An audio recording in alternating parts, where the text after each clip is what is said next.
Alright everybody, how's it going? I'm Jay, this is Daniel.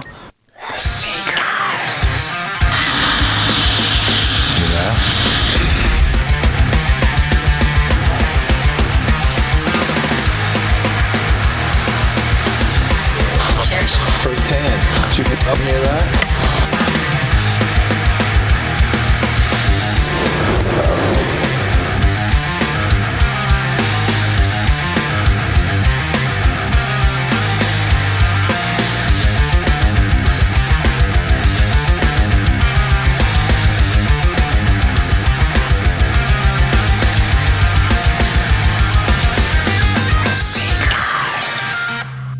The Seekers are at the Colchester Museum. Well, sort of. They can't get in to explore on account of COVID-19, but it's a stop on their way to Cape Breton Island. I'll let them tell you about it. Hey, how's it going everybody? This is Jason, this is Dan. We're at our first hunt tonight in Truro, Nova Scotia at the Historical Museum. Apparently there's stories of a woman that could be seen in the window and a boy wearing an outfit from a certain era. So we have a few tools at our disposal. We have this spirit story box, and it basically works similar to a ghost box, but it uses words instead of radio stations. So it just uses word algorithms, and these are EMF detectors. So this is the ghost meter, and basically you usually sweep the area first and check to see what the different ranges are because of any electronical devices or wires and shit. And basically if you find an area that doesn't have anything and then it spikes all of a sudden, then they usually say that it could be a spirit. So there's two of those. We're gonna use these. And now this is a ghost box, a really cool one. So basically you just turn it on and then you scan either forward or backwards over the stations. And what you're looking for here is communication from the other side, basically, while it's scanning. So it just uses multiple words to come up with a way to communicate with you. So that's a ghost box. I've had lots of cool stuff with this happen. I'll tell you about it in the future.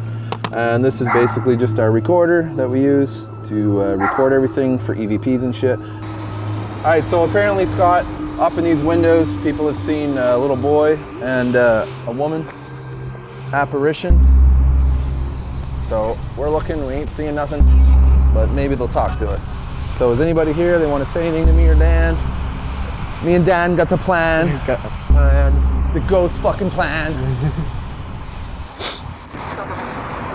Yeah, see, we got something there. To listen to that later. The community's farming and agricultural history are documented here. Art and pieces of the community's historic significance are contained here as well. Interesting enough, the building has its own strange history and was once the science building for the provincial normal school.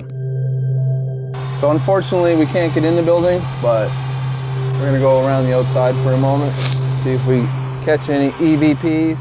What do you think, Dan? Think birds can talk to ghosts? I think so. No activity, unless it's inside. You get any readings on your EMF? This was going up when I was coming across. And no ghosts, so we out. All right, so goodbye, True fucking museum. Maybe we'll come visit you inside someday. Yeah. There's no doubt the building has an uncertain mystery to it.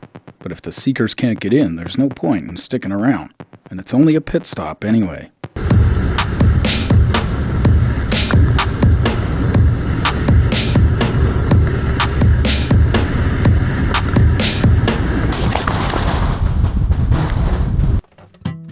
The hotel is your average run-of-the-mill kind of place. Coffee maker, drawer with a Bible, and Ouija board. Jay, tell our viewers what's about to happen, please and thank you. Taking a break from our first day of hunting. We went to the museum in Truro. It was pretty fun. We got some EVPs we're going to listen to soon. But we're just settling in the hotel. We're like having a couple drinks, chilling, and we're like, let's conjure up some spirits. So I'm just doing some research here in a minute. I'm going to see if there's any spirits in New Glasgow area, people that may have died close to where we are, and we're going to try and talk to them. So stay tuned.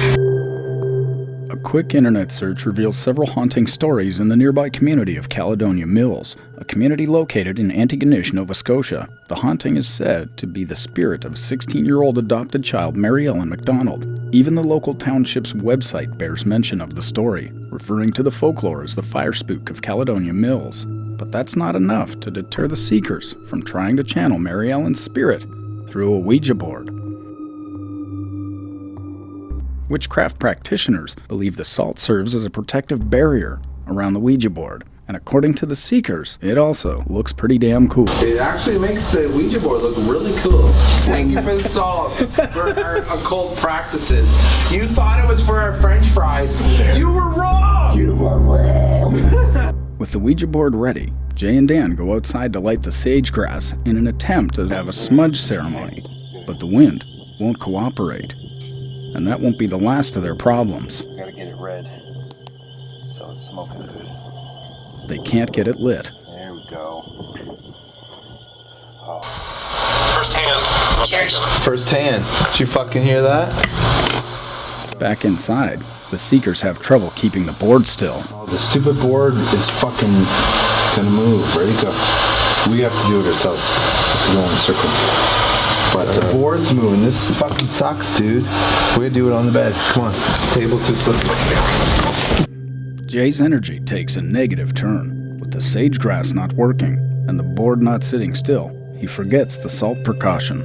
Using the Ouija board without the salt barrier may prove dangerous to the seekers. We have no EMF frequencies here right now.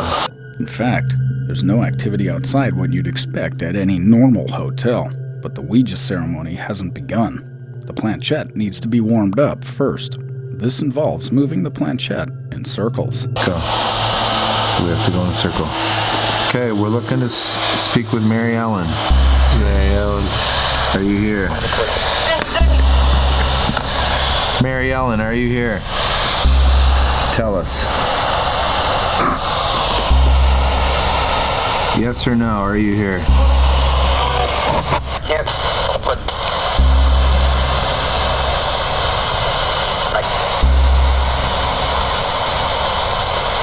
Mary Ellen, we're trying to talk to you tonight. Are you here? The seekers continue trying to communicate with Mary Ellen, the fire spook of Caledonia Mills, but it won't be long before things start getting a little strange. None of the audio you're about to hear has been tampered with, and by now there were even strange sounds coming from the hallway. Jay calls out again. Are you here with us?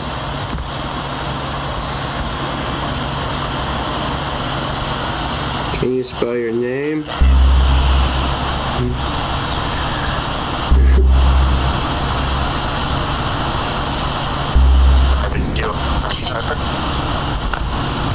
Give us a sign. Whoa. That one says cherished. Mary Ellen, are you here? Yes or no? We want to talk to you. I'm here. Did you hear that? I heard that. It was a girl's voice, too. Yep. And that's when things got real weird.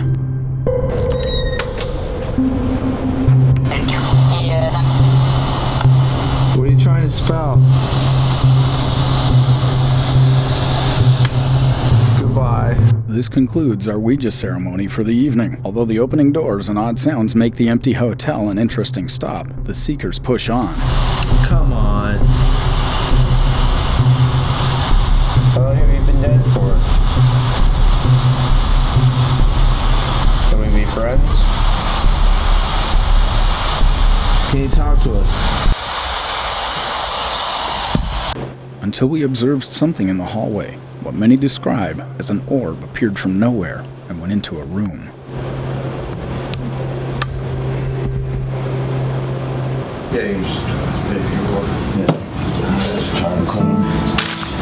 Get out of here. Running on very little sleep, it's time to hit the road again. The old rundown Cape Breton military bunker calls, and the seekers are really looking forward to this one.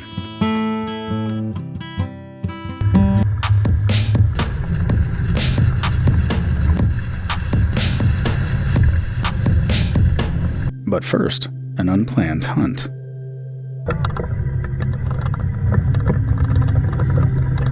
Alright, we're just at a random hunt at St. Patrick's Channel Cemetery in Cape Breton. We were just driving by and something told me to stop here, and as you can see, it's a pretty sick looking cemetery up on the hill. And we've already had some words come up in our Spirit Box app, and that was pretty cool. I guess her name's Judith, so we're gonna see if we can talk to her some more and see what happens. Judith, are you here? So usually you don't find spirits at graveyards, but I get a feeling we're going to today. Whoa, that's going on. And it could be because, Judith, are you buried here? Jay calls out to Judith, whose final resting place may very well be in this cemetery. There's only one way to find out, but right now, Jay's getting hits. Whoa, dude. And hits. So far, we have Judith, partner, alcoholic politician, appreciative skull. So those are the words that we've gotten here so far. So I asked Judith what the name of her alcoholic politician husband was, and she just said Robin Creets. We're going up here looking for a guy named Robin, last name Creets. Let's go see if we can find him. All right, tell us more, Judith. Come on, Judith, tell us. Or Judith.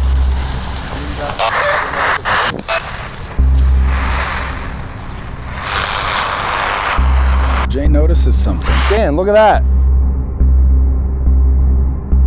Looks like an unmarked grave with stones. And it looks small. And it looks like a kid, dude. Seriously, look at the size of it. There's a little H by it, look.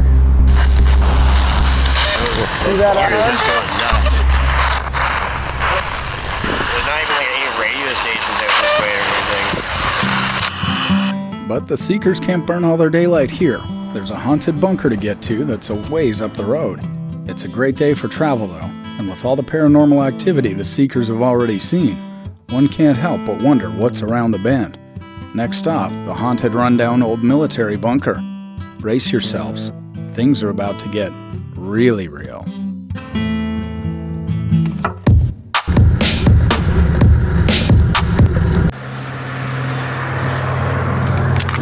So, we couldn't get at the first part of the base, but we found this, and we're gonna go check it out. And this is actually the spot where they used to shoot, so it had all the artillery, and apparently there's a whole bunch of bunkers along this whole coastline, but this is the one where the guns were, so there was lots of fighting, and unfortunately a bunch of deaths happened here, but it's a good place to search for spirits, so wish us luck. Jay's on crutches, so that means Dan's up first. He has to make sure it's even safe.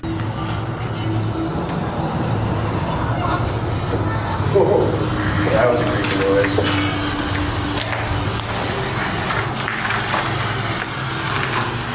noise. Jay monitors the communications and keeps a watchful ear to the ground in case Dan runs into trouble. The old turret shell features several rooms that all once served a purpose in maintaining the guns and keeping them firing.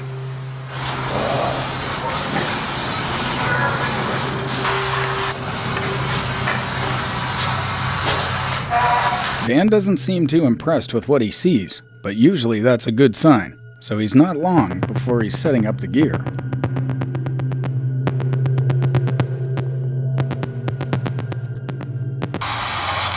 Is there anybody here?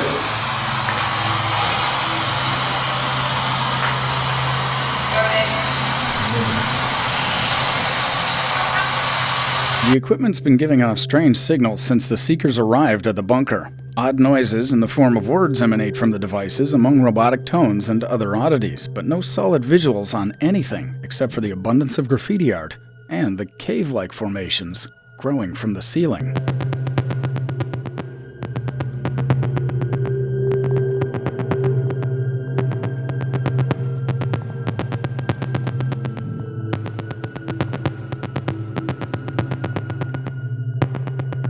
It seems like it's safe enough to bring Jay down. Let's go see what he's up to.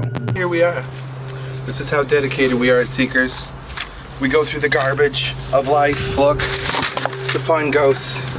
If he's not careful coming down the stairs, he himself could become a ghost. Wow, awesome. It looks like he approves. Is there anybody here that wants to communicate with us today? Can you give us a sign, please? Gear is throwing out words like crazy, but there's no visible paranormal activity. So far, it's all sound. Could the Seekers be dealing with a poltergeist? We may find out, because Jay and Dan are both about to get a fresh hit. I heard that too. The Seekers can't tell if the voice said husband moves or hospital, but it's not long before an alarming word comes flowing from the electricity amid the Seekers. Deadly menace. Deadly menace? Deadly menace. There's no telling what's lying around the bend for the Seekers, but with words like deadly menace flowing around, it doesn't sound too promising. But that doesn't stop the Seekers. You can't have fear when you're in this line of work. Yeah. This whole place is full of strange nooks, likely where machinery sat to turn the massive guns. Can you take this EMF detector though? Because I can't. Jay hands the gear off to Dan and heads below. Alright, we're going down, guys. Since we showed up at the bunker here, these are the words that they gave us so far from this app. It said, nephew pokes, doc, adoring, sonny, husband moves. So can you tell us more about what you're trying to say? What's the story about? While Jay attempts communication with the Spirit app, Dan investigates the room with the ghost box and ghost meter. Can you tell us what happened here?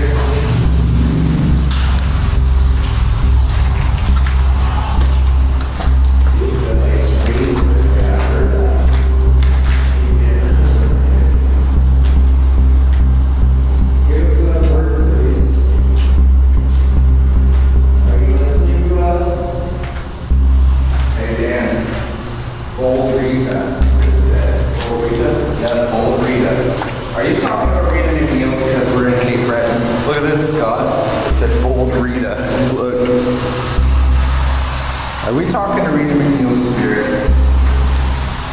If so, that would be really cool because I love your music. You're a legend, and I hope you're doing okay. While Jay comforts Rita McNeil, Dan takes the ghost meter over to the window for a quick scan.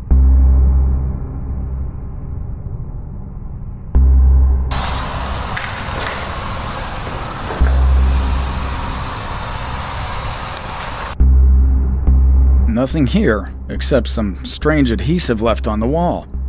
Dan continues the scan.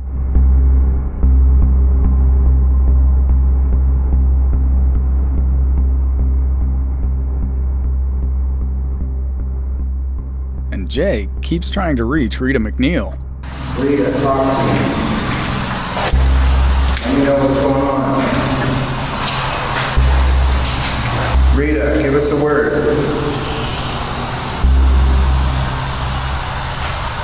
She's trying. We've got another word coming, look. When the meter gets up to the higher part, that's when you can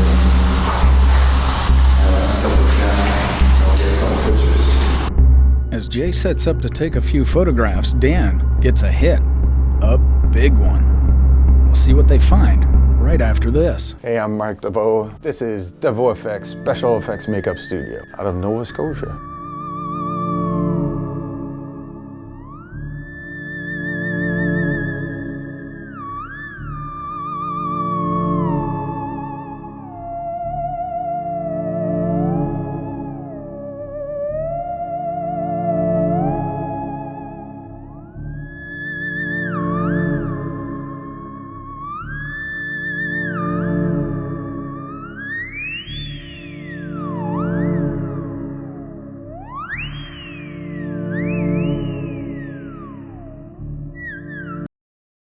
Before the break, Dan got a hit. His ghost meter got the serious jitters. Somebody has some action here. Or like a whole reaction that's going up.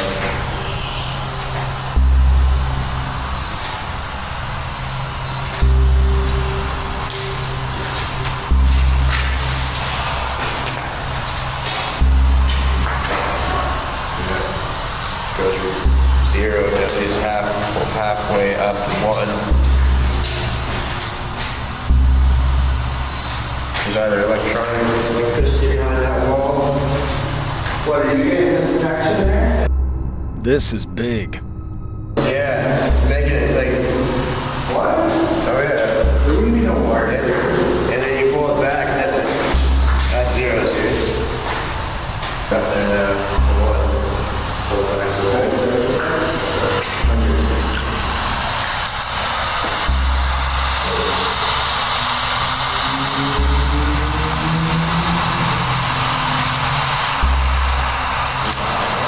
The gear seems to be operating normally. We know the lav mics aren't interfering because we're not using them at this location.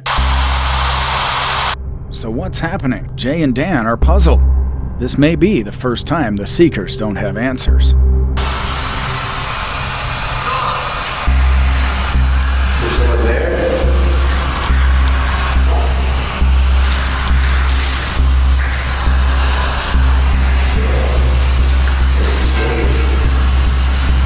Paranormal activity in this bunker is unbelievable. Sounds, words, and electrical impulses have haunted the place for who knows how long.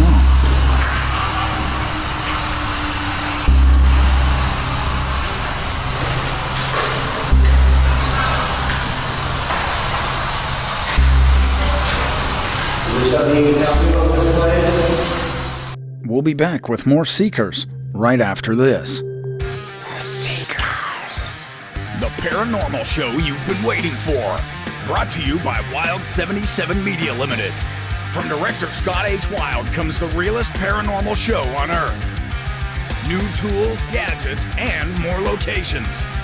Made possible by viewers like you. Only on Franks and Beans. Seekers. It's time to wrap this hunt up. But first, the Seekers get a history lesson from a local. Past the tip of this area here. And Okay. that's where they would push coal right out to the cargo ships, picking it up in the middle of the harbor. Whoa. So there was a mine. When you come down to this Fraser Avenue turn, you'll see a big square spot there that's empty and a hill in the back. Yeah. There was an entranceway to a mine there. Wow, man. Thanks for all the history, dude. No problem. We're on the coast of Cape Breton. This is really awesome. Dan had some cool things from the ghost box. This cool gentleman walked by and talked to us about all these bunkers that are along the shore.